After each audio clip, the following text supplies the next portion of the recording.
Nous sommes en pleine fête de Pessah et nous allons voir la suite du Dvar Torah que nous avons eu avant la fête, grâce auquel nous avons compris que pendant une semaine, l'essentiel était de se nourrir de matzah pour reconstruire un œil neuf sur notre conception de la relation à la matière. La matzah représente le strict minimum de matière dont nous avons besoin pour nous maintenir en vie. La matzah est dénuée de confort, mais elle permet de nous nourrir. À la différence du chametz, qui lui contient aussi une forme de confort accessoire qui n'est pas nécessaire. Mais une question se pose. La fête de Pessah, Chag Pessah, est aussi appelée Chag HaEmuna, la fête de la Emouna. Je peux comprendre qu'en me nourrissant du strict minimum pendant une semaine, je vais apprendre à utiliser la matière à son minimum. Mais comment vais-je arriver à améliorer ma Emouna? La réponse tient dans le concept suivant. Écoutez bien.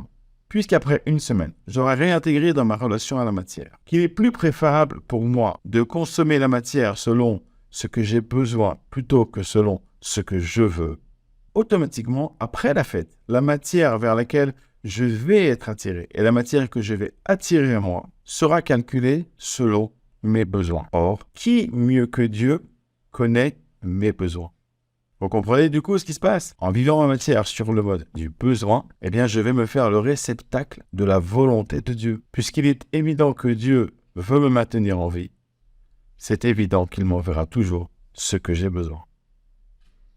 Et naturellement va se mettre en place la relation au divin, qui va consister au fait que dès que je vais avoir besoin de quelque chose, eh bien je vais me tourner vers Dieu pour le lui demander.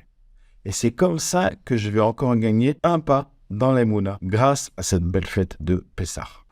Il nous reste donc à continuer pendant quelques jours à consommer de la matzah, mais aussi à commencer à faire ce qu'on appelle un cheshbon nefesh, c'est-à-dire mener une vraie réflexion, se regarder dans la glace droit dans les yeux et faire un bilan, un inventaire du niveau de matérialité dans lequel nous vivons actuellement. Et se dire, mais finalement, dans quelle mesure cet objet n'est-il pas chametz pour moi aujourd'hui?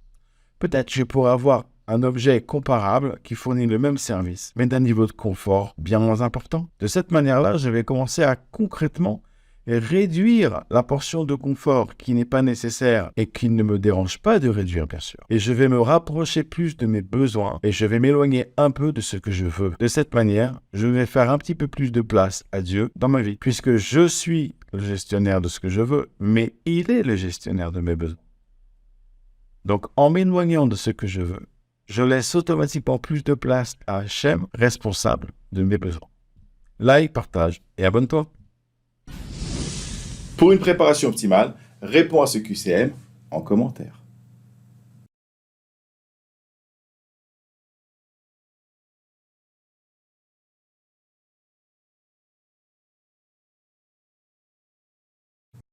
Merci beaucoup d'avoir suivi cette vidéo avec intérêt. Ne rate pas la prochaine.